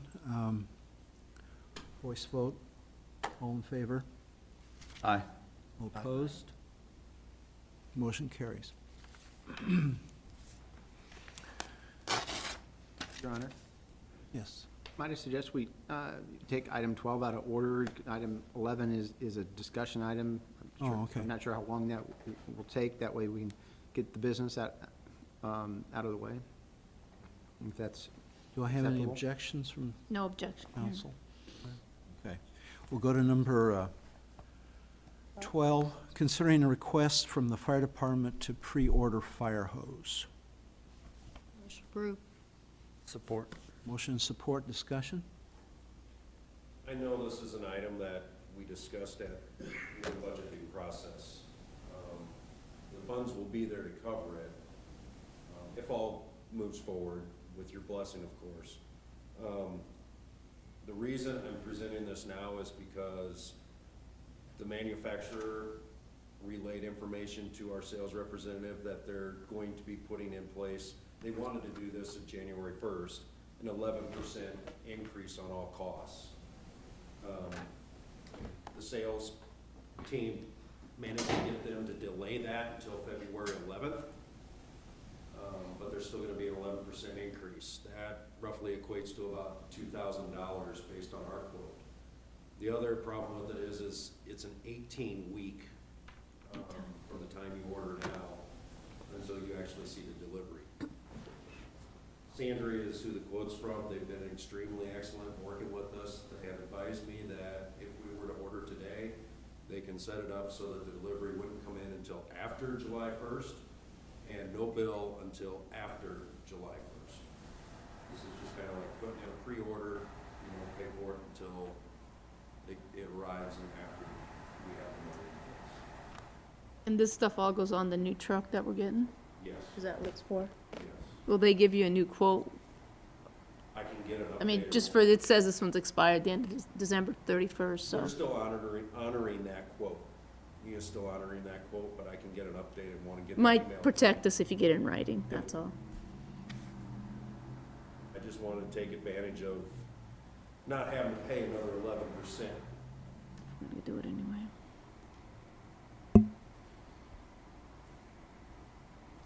Any further discussion? Voice vote. All in favor? Aye. Aye. All opposed? Motion carries. Thank you. Number 11, discuss amending the city code related to snow emergency regulations. Should I go ahead and maybe start things off? Or do you want to have a motion first and then have a discussion? No, this is just a discussion item, Your Okay. Honor. So, did some research, and as you know, the city at one point in time had a had a policy, and present not, based on recent discussions, suggesting that we incorporated a policy back into city code. I put Kelly has the current city code on there. And, let me see here. Apologize. I've also included a potential draft of the snow emergency regulations. Down there, a couple other examples, Old Line and Independence, and then a link to multiple other communities, including some larger communities that do alternate side parking, which we're not suggesting in West Burlington. I talked to Burlington. They, at present, are not enforcing or not calling snow emergencies. They're simply practicing as we are at present. The intent, and I'll let Mike, he can chime in here anytime as well. The intent is really to get cars off the road to allow Public Works to get through the community as quickly as possible. And in doing so, let folks be able to get out and then clear their sidewalks and driveways as quickly as possible. Now, will we get everybody off the roads? No. I've never seen that happen. However, I guess the intent is to get as many people off the road as possible to allow Public Works to get through as quickly as possible and get much done in those first passes rather than having to come back later when it's stuck on. And so we've put together some drafts here as well. The timing is included in there. Currently, the draft is at 48 hours. I just want to point out that while we do have a time frame in there, the intent, and as it's indicated in the draft, is to end the emergency immediately following the completion of their round. So once they get through town and feel that the snow emergency can be terminated, we'll send the notices out as well, get that out to the public as quickly as possible. So whether that's in 2.5 hours or 24 hours, as you know, every snow event is different. You never know what's going to happen, and sometimes the complete opposite happens. I mean, but the intent is to allow the Public Works Department to get through as quickly as possible, and then end the emergency as quickly as possible. So we've got a couple, got a draft there and a couple other alternatives, and then a whole bunch of other ones listed in that link there as well. So we wanted to throw it out for discussion to see what your thoughts were on the snow emergency. Mike, do you have anything you want to add? No, just like you said, you can't really put a time frame on it because just like yesterday or today, we were supposed to start at 9 o'clock last night, not until tomorrow, and here by 9 o'clock in the morning it was over and we were done. But the main thing is that we would call it off immediately. I mean, when the snow stops falling, roughly 2.5 to 3 hours, and we got in time done, and we put it out of public notice that it's done. We're meeting with 24-hour, 48-hour, I set that guideline because I can't give you that until it quits. And then you potentially could have that storm that would quit. It's supposed to start back up in 4 hours, but you dump 4 more inches. In that case, we would have to leave it in place until the whole storm is moving on. But there's, like you said, I mean, every storm is different. You can't never win them without guess one. I want to ask just a couple of questions here. Is the intent of this, because there's talking here of snow emergency routes, but the intent would be to make this over the whole city, every street? I think West Burlington's big enough to do routes that don't work. Right. Because the problem we're trying to solve is the phone calls and complaints of where people don't move their cars, and then I gotta go back 2 or 3 days later, still scraping and shoving stuff off the street. There may be a few people that don't have somewhere, but we also would allow them to park in the parking lots, so swimming pool parking lot. If you have a family that's got a bunch of kids, some extra cars, I know it would be inconvenience to have to run them over there to get their cars after the snow removal, but it would make it so much nicer to curb to curb, call it off, bring your vehicles out of your driveway, scoop up your driveway, your sidewalk, and be done. Most everybody, I'm not saying everyone, but they all have driveways where I see these cars, there's empty driveways.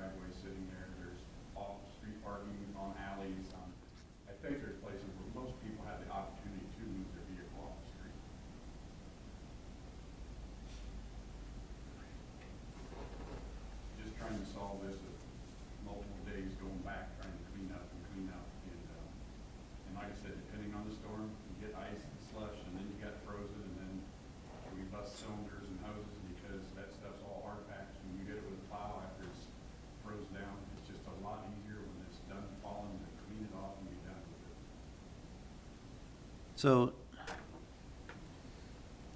I was trying to work through some scenarios in my head. So it starts snowing at 10 p.m. and we call an emergency, and this person went to bed at 9. What happens between?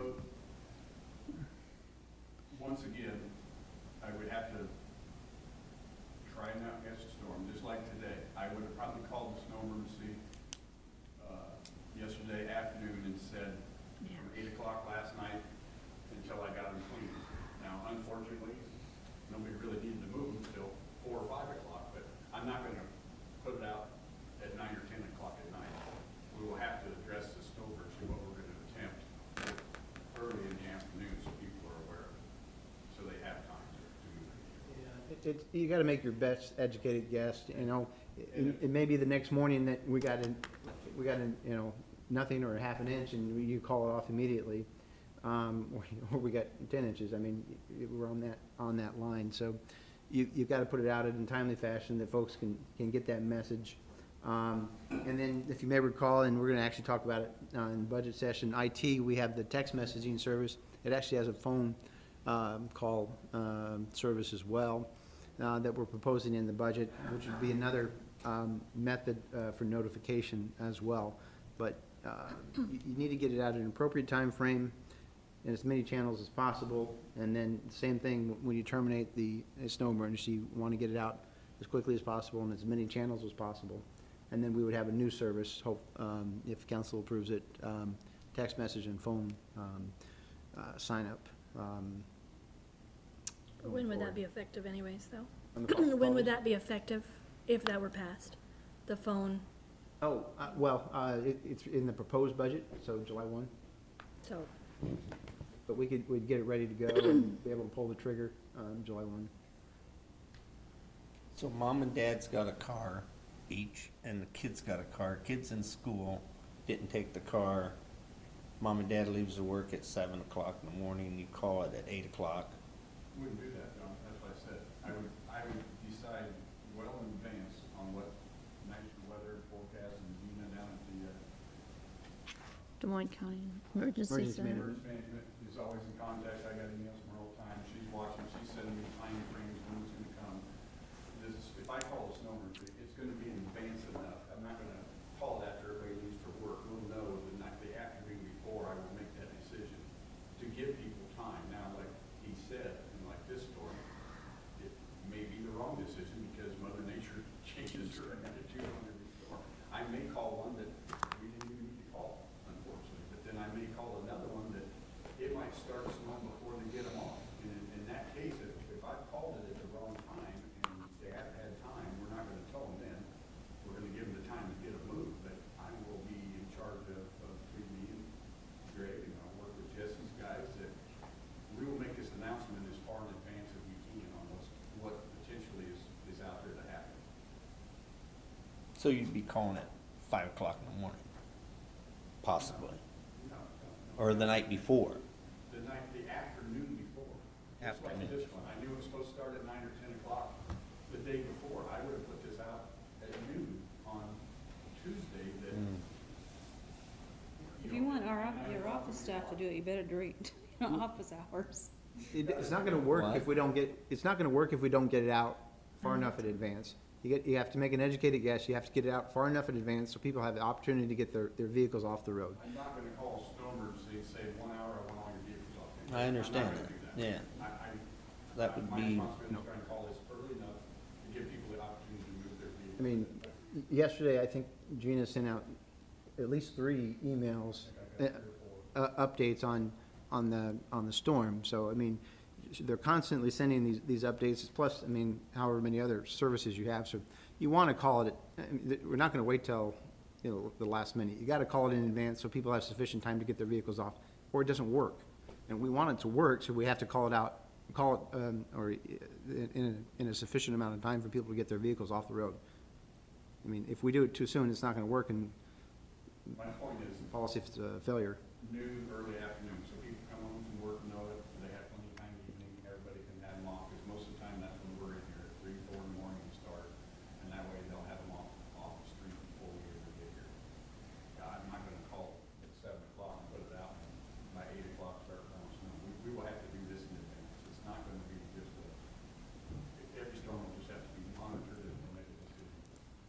I would want it to have, So- a way- so- have it set up so that it's a very consistent place that people can go to check if they're questioning it. It's gonna be posted in the same place, very easy to find, not like Plus send it out to the press send it and out, we're gonna have everything. send it out. That's gonna have to be done during the day. I think, one of the examples I had, they have a service, I mean, if you saw on there, it was My bright text. red, they have a red alert service up top, I mean, I'm sure when we can come up with something like that, snow emergency in effect, and there's lots of tools that you can use.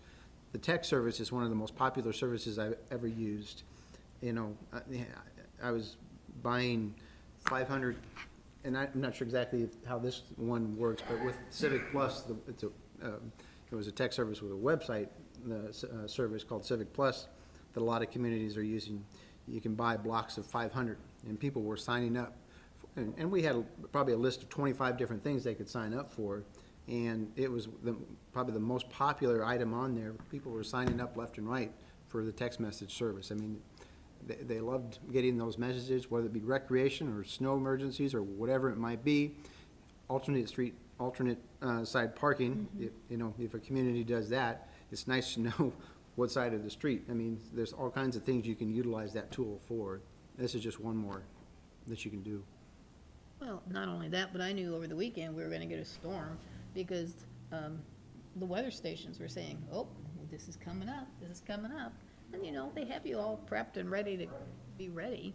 Right. And on my phone, I have a weather app and it says, winter weather storm coming, and it tells you what part of the state is affected and how many inches are possible. Well, unfortunately, it took a more southerly route, so we got less amount of snow, but. The text service is nice, and not everybody gets text messages, and so they can sign up for a phone call too, but the text message it's nice because what it does is, most everybody these days has a phone, and it's a message that goes straight to the individual. They can't say they didn't get the message, whatever it might be. In this case, a snow emergency. I mean, it's a great service to have. So. But. And the point too is this council is the last council of people that left, just trying to been struggling and working hard, trying to neighbors helping neighbors, and it's another thing as a community and being in the community. If you have an elderly person, neighbor, or something, that we called this, and you think everybody just help everybody out too. If you know it's coming and you see a neighbor vehicle out, let them know, hey, there is a snow emergency, you need to get that up and drive. I'm still a little iffy on this, and I definitely see the benefit to the overall street, and you folks getting it cleared faster and better, and so I understand that. I think my hard part is that I've got a nice 2-car garage, so this doesn't really affect me at all. So, but the 7 cars that are out front of my house that are parked, down the street from me on Leffler, I don't know if they have any other place to put them. And so I guess my initial thought is I'd like to talk to some more people that this actually affects. And that's why we're offered, go to the pool parking lot, it's a huge parking lot, you got that line. And it's not like, we've had 3 incidents this year, it's not like this is a weekly occurrence, I guess I should say that. Yeah. There we go. Jinxed yourself on that one. However, Mike mentioned today that while I was out plowing, there were several vehicles that were out front parked on the street, and when he went back to the alley, they had an empty driveway. Yeah, Or a I'm sure there garage. are. Everyone I've seen had somewhere to pull off the street and back. Yeah, but that's not the same case as everything. I think you're picking and choosing those cases. Not everybody, I'm just. Not everybody's got that. But, Did we previously have this? It seems like when I was a kid we had that, but my understanding There is, was a previous one, and then it never got called, because when it got called, it never got enforced, and vehicles never got towed. there was some anomaly, you mentioned about not being able to tow the car. When the plow came up to a car, they wanted the driver to go knock on the door, and if they didn't get anybody to answer the door, then they wanted to wait till the wreck removed the Yeah. car, because of legality reasons we could, I don't know where that story came from or whatnot, and so snow emergencies just never got called. I'm just saying this, and Teresa's called me with this issue of all the piles of snow and moving cars, it's just how I see you can fix it. I mean, it's up to you guys. If you don't want to do it, we're just gonna stay with the same old thing.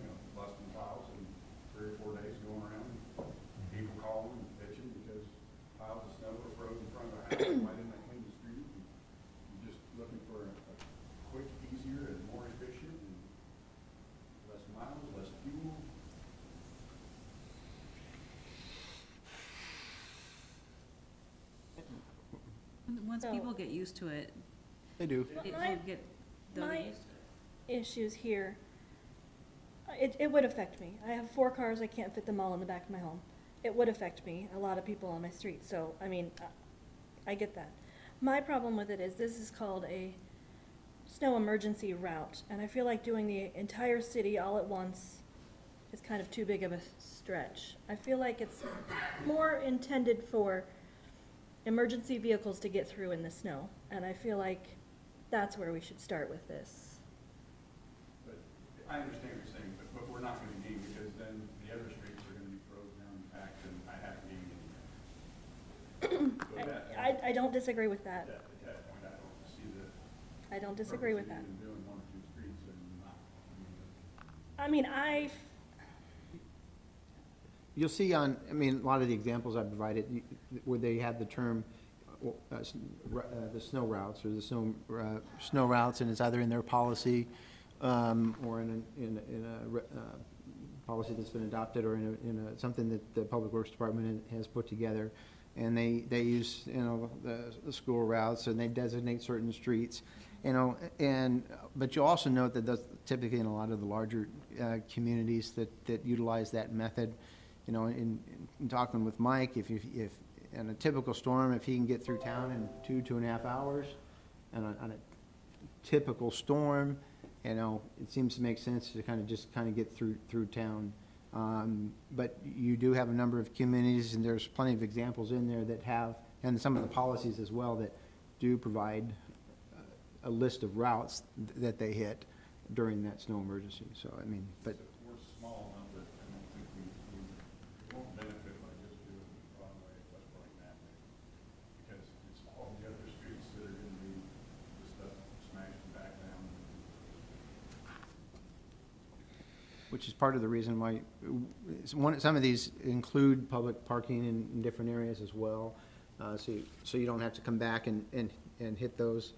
But I guess we're suggesting that we would make those available to the public as an opportunity to utilize those areas, to get them off-road. Not as convenient, like you had a couple of kids park over the pool, and you bring them back home, and somebody's gotta take them over to get It's- there. Yeah. I understand that, but I'm saying- To me, that's not a big deal. To the little old lady who doesn't have anybody to drive her and doesn't have a spot to park her car, that's the problem. That's where I have, I guess I need help understanding where this little old lady lives. If she I don't know, I haven't been on I every just- street, I'm not but saying they're not out there, but I can't, I don't know, In- like driving around, I don't see anybody don't have access to pull off on their alley behind their house or a driveway in front of their house. Now, there may be some out there. I just, though, I don't know enough to say that, but those are the people that are concerning to me.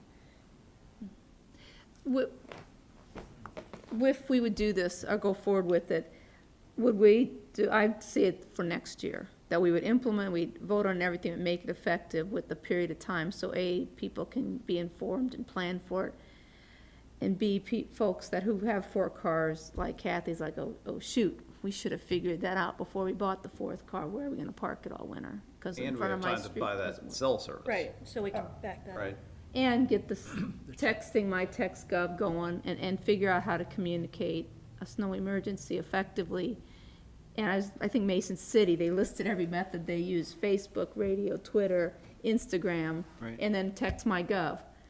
And we didn't talk about the newspaper there, because that's not gonna be timely for us, which we don't need. Now, the nice thing is, I think of those 5, I think they're all free, I think, except for, I don't know what this text my gov cost.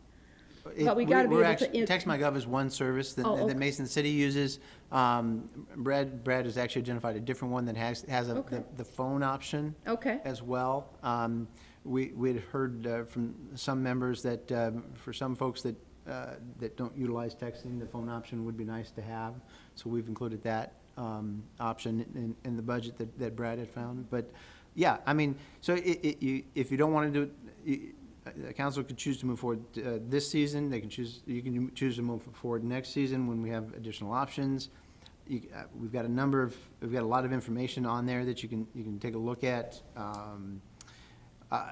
One practice that I like to do is similar to sidewalks, is is that kind of a last chance thing, is to provide a warning, that very first time you implement something, you know, put a notice on a vehicle. I know it's a little extra trouble, but, you know, I think it's one extra step, one extra thing that you can do. Hey, don't forget, we implemented a snow emergency route, or don't forget, you know, you're supposed to be doing your sidewalks.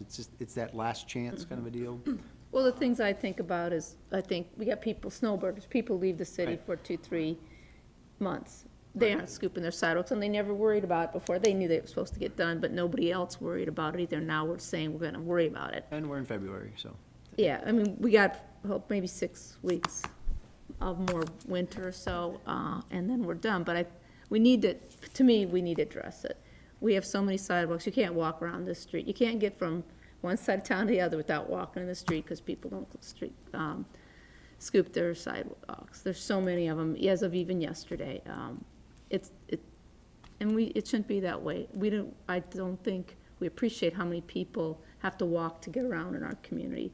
And we know our students can. If you're 12 and under, our students have to walk to school if they live in the district, or they have to have somebody take them. And how many of them walk on roads that aren't acceptable or in the street? Or someone's hauling them because they don't feel like there's a safe way to get to school. And that's not good in a community where our school district doesn't bus. We are a walking school district. We should have a priority on the walkability and clean sidewalks. One other point on the sidewalks too, that I've seen several places in town that looks like they're using a 12 or 14-inch snowblower to make one pass and they quit. I mean, to me, I personally, I think the sidewalk should be clean whatever width your sidewalk is. Sure. Because that one path in the wind today gets blown shut and then they don't go back out and touch it again. And it's just like they never did. I mean,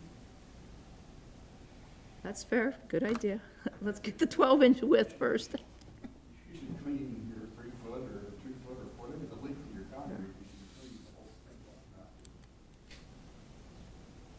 True. So I guess what I wanted to say is, I don't see us getting something enforced yet this year. I think we're not fair to our citizens to give them warning, even though they might have known the rule was there and they should have been anyway doing it.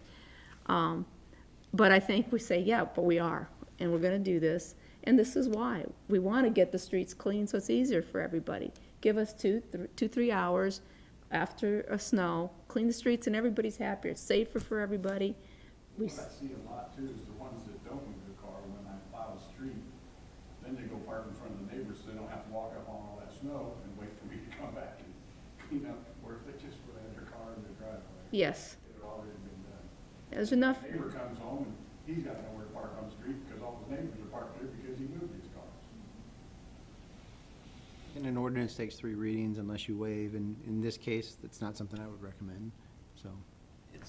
It gives the citizens of West Burlington an opportunity to say something on this policy too. So if we wait that amount of time, seems like. I think we say I'm committed to doing this. I just don't want to feel like we're doing a gotcha on people, because like, oh, I left town and now I have this, or, oh, I should have brought that snow blower, I didn't, again, now I will. Way of doing like a trial run and doing this and seeing what people's reaction to it is and seeing if they're able to do and move it. Well, we don't have that texting thing, you know, that's the Yeah. problem there.